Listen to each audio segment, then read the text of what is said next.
Ces veaux très jeunes sont-ils transportés? Coucou. Ce sont des veaux qui sont transportés. Dans 300 mètres, Une bétail. tournez à gauche.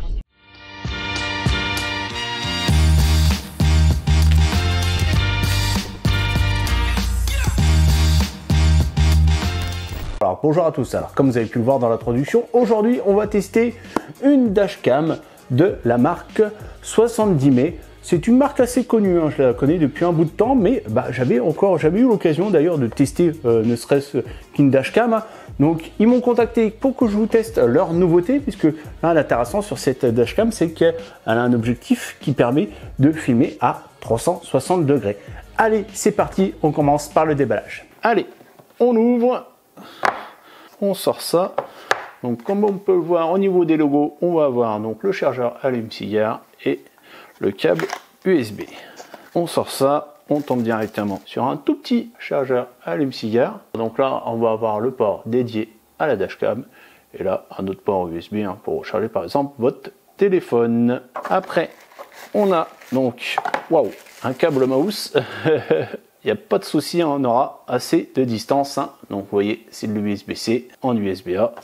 Et donc on a un petit accessoire qui va nous permettre de cacher le câble. Après, on a un petit manuel d'utilisation avec, donc ça, c'est l'adhésif que vous mettez sur votre pare-brise pour éviter de laisser des traces de colle. Vous allez voir, en fait, ça c'est électrostatique.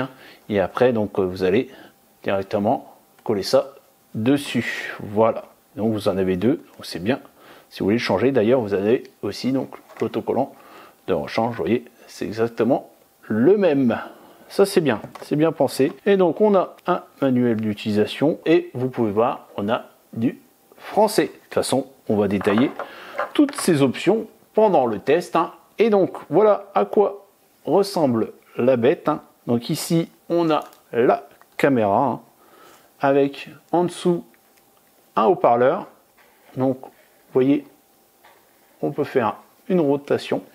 Au-dessus, donc on a le corps de la dashcam avec ici donc le port USB-C. Sur l'autre côté, donc on a un bouton pour l'allumer et des flèches pour naviguer, à mon avis, dans les menus qui apparaîtront juste ici, puisque donc on a un écran et ici donc un micro. Alors, une chose aussi que je vous ai pas montré, c'est que en fait, selon l'inclinaison de votre pare-brise, vous pouvez ajuster donc l'inclinaison, voilà, comme ceci, de la caméra. Comme ça, elle va être ajustée parfaitement pour pouvoir filmer. Et si vous voulez que la caméra surveille pendant que vous êtes garé, il faudra donc ce petit kit qui va permettre en fait tout simplement d'alimenter la caméra directement par la batterie du véhicule. En fait, il faudra être un petit peu bricoleur, puisque donc vous avez ce côté-là, ça va être l'USB-C qui va alimenter la caméra. Et ici, donc, vous avez les fils, vous allez brancher directement au niveau de votre voiture pour l'alimenter H24 et au final pouvoir tout simplement surveiller, même si votre voiture en fait n'est pas allumée, tout simplement. Et vous avez aussi un petit mode d'emploi qui est fourni. Par contre, pour ce test, je n'utiliserai pas ce câble, j'utiliserai directement l'alimentation allume-cigare. Allez, maintenant, on va aller la monter dans la voiture.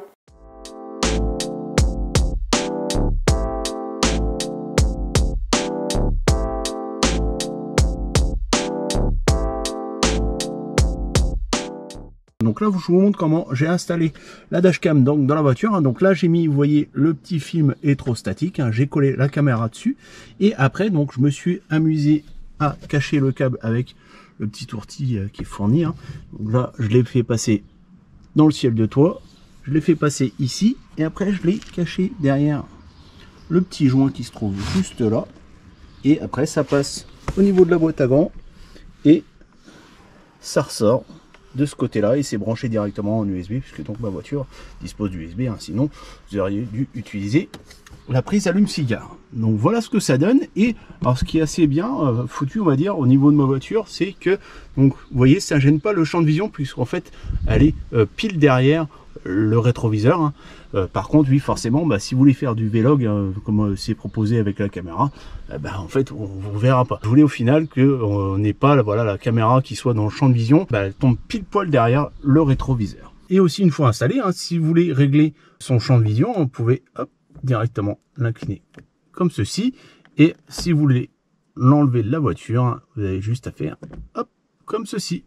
Et voilà, le tour est joué. Donc voilà, maintenant ça fait 3 semaines que j'utilise la dashcam sur tous mes trajets dans ma voiture et je vais pouvoir vous faire un bon retour dessus. On va déjà commencer par l'application, hein.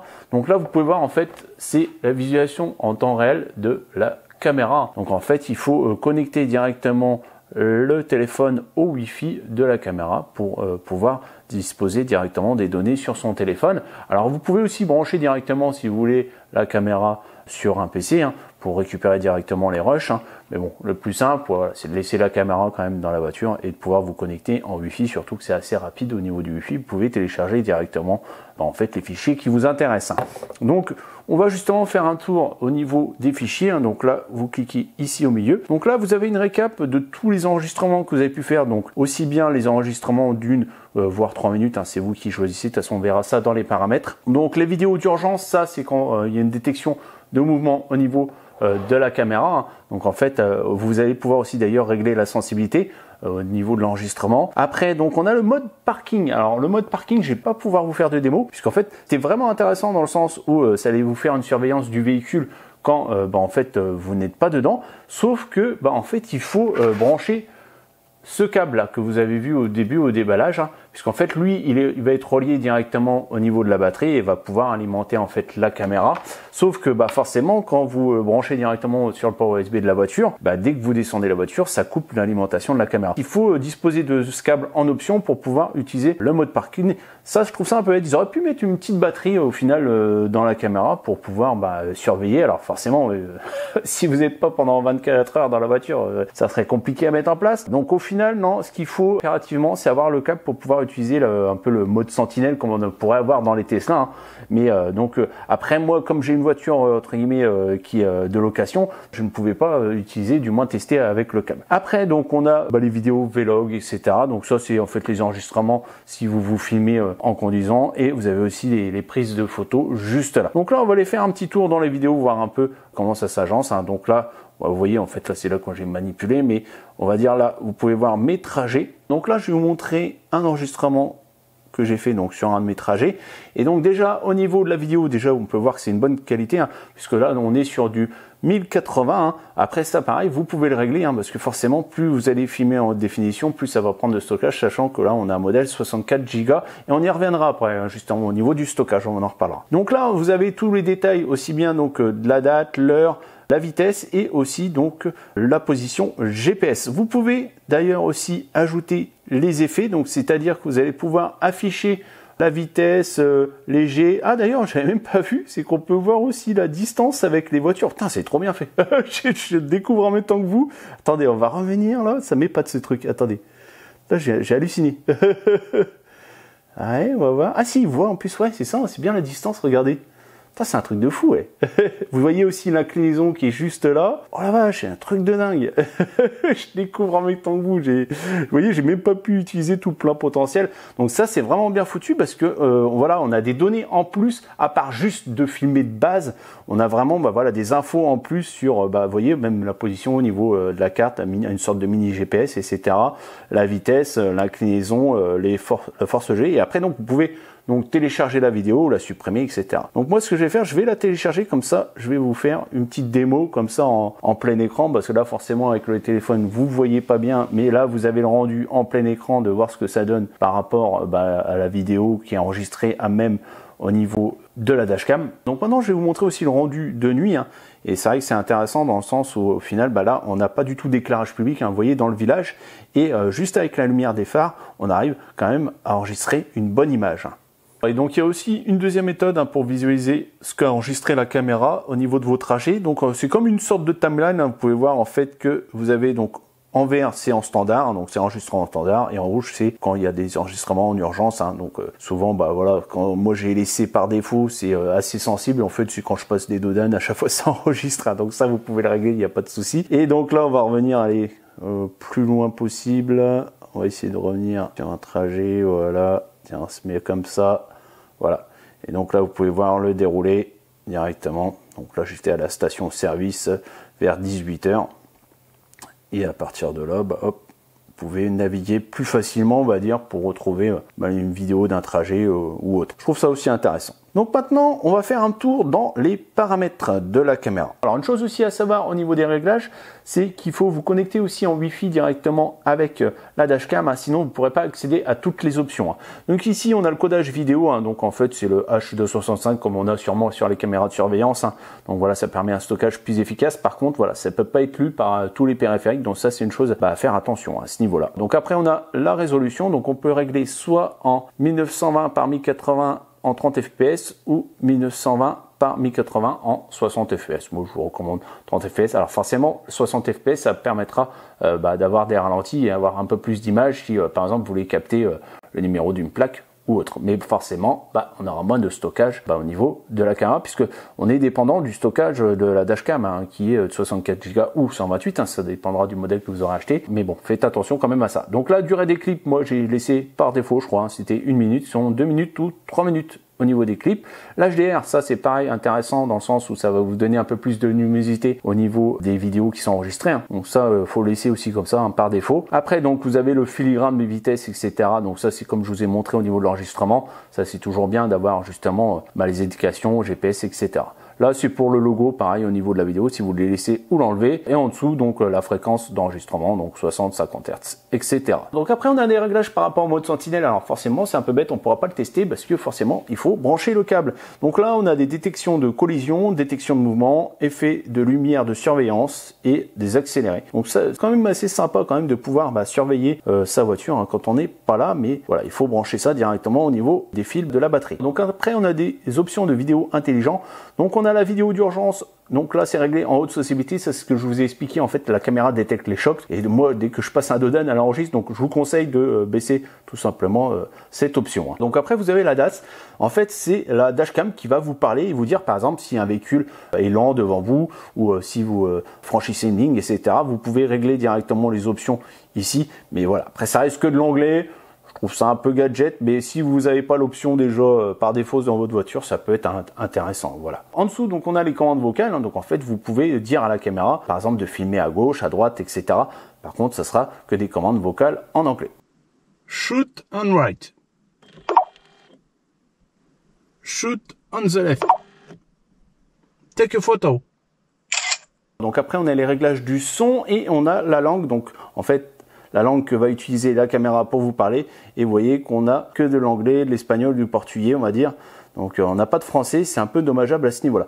On a la tonalité de mise hors tension, etc. La mise en sordine des haut-parleurs. Donc après, on peut aussi activer ou désactiver l'enregistrement audio. Donc après, on a des paramètres système pour, par exemple, régler la mise en veille de l'écran qui est arrière, sinon il reste tout le temps allumé. Vous avez le petit bonhomme qui apparaît comme ceci. Donc après vous avez aussi l'extinction automatique de la caméra quand il n'y a plus de mouvement. Donc après on a aussi le point d'accès automatique au niveau du Wi-Fi. Ça c'est bien foutu, c'est qu'en fait dès qu'il détecte que votre téléphone veut se connecter à la dashcam, il va activer directement le Wi-Fi au niveau de la dashcam pour pouvoir vous connecter et accéder aux images. Après, vous avez le format de l'heure, etc., de la date, de la vitesse, les unités, etc. Voilà pour les réglages. Donc voilà, on a fait le tour de cette petite dashcam. Maintenant, on passe à la conclusion. Donc voilà, c'est dans la conclusion. Au niveau des défauts, ce que je reproche, c'est qu'elle n'est pas une petite batterie pour pouvoir enregistrer quand on est en dehors de la voiture. Il faut obligatoirement avoir le câble dédié pour pouvoir l'alimenter une fois qu'on est sorti. Ça, je trouve ça un peu bête. C'est vrai que le mode Sentinelle est intéressant, mais il faut rajouter le câble en option pour pouvoir l'utiliser. Après, au niveau aussi de son deuxième défaut, c'est le fait qu'elle n'ait pas en fait de micro SD, du moins de mémoire amovible, puisque là en fait on est dépendant de la mémoire interne. Surtout que là sur ce modèle là, donc on est sur un modèle 64 Go si je dis pas de bêtises. Ouais, c'est ça. Et au final, donc il y a une version 128 qui existe, mais là on a 3 jours de trajet à peu près. Et encore, je suis gentil, ça dépend forcément du nombre de trajets que vous faites à la journée, mais ça reste. Alors forcément, si on a un accident, on va pas y revenir 3 jours après. Mais par exemple, s'il y a un truc qui nous fait rappeler, tiens, qu'est-ce qui s'est passé sur ce trajet-là ou autre, qui aurait pu être intéressant à revenir en arrière, là on n'a pas la possibilité que max 3 jours, on va dire, de revenir en arrière. Donc si vous voulez l'acheter, je vous conseillerais vivement de choisir la 128 Go au niveau du stockage. Au niveau de ses avantages, il y en a pas mal. On va déjà parler de la qualité d'enregistrement qui est très bonne, dans le sens où j'ai pu aussi bien filmer de jour que de nuit et au final on a un très bon rendu. C'est vrai qu'on est quand même dépendant du capteur au niveau des dashcams et là vous avez pu le voir hein, pendant le test, hein, franchement c'est au top dans le sens où en plus de ça on peut choisir de filmer en 60 fps, 30 fps, enfin le mieux ça serait 60 fps si vous voulez par exemple faire des ralentis ou autre. Donc vraiment à ce niveau-là, rien à redire au niveau de la qualité d'enregistrement, c'est ce qu'on attend forcément d'une dashcam. Hein. Après, c'est aussi sa fonction de rotation, hein, donc de pouvoir filmer à gauche, à droite, etc. Qu'on puisse avoir une fonction vocale avec elle, donc on peut en fait lui demander en fait de prendre des photos, de filmer, etc. Donc ça, super intéressant. Le fait aussi qu'on ait une application qui est vraiment bien faite dans le sens où on va pouvoir récupérer nos images et en plus de ça rajouter des effets sur les images avec la vitesse, moi j'ai trouvé ça juste hallucinant. Donc vraiment bien foutu à ce niveau-là, qu'on ait toutes les infos, le fait que on a les tracés GPS, enfin voilà, tout ce qu'on a besoin si en fait on a besoin de prouver par rapport à un accident ou autre, on a tout ce qu'il faut pour pouvoir donc exploiter les données qui sont prises par cette caméra. Et ensuite on a aussi quand même pas mal de fonctionnalités en plus, hein, comme le fait qu'on va pouvoir faire du vlog, qu'on va pouvoir donc surveiller la voiture même si on n'est pas dans la voiture grâce au câble dédié. Enfin voilà, on a plein de petites choses intéressantes sur cette caméra. Voilà, ça ne sert pas juste à filmer ses trajets, etc. On va pouvoir aller plus loin, même aussi le système ADAS hein, qui va permettre en fait de voir si la voiture est devant, est trop près, etc. et pouvoir nous alerter. Donc bien foutu, on a vraiment un produit qui est très bien fini. On voit que voilà derrière, on a des années quand même de développement pour ces dashcams. Donc si vous voulez l'acheter, bien sûr, vous aurez tous les liens qui sont dans la description. Et bien sûr, si vous avez aimé la vidéo, il faudra liker, partager et surtout abonnez-vous. Allez, ciao, bye bye, à la prochaine.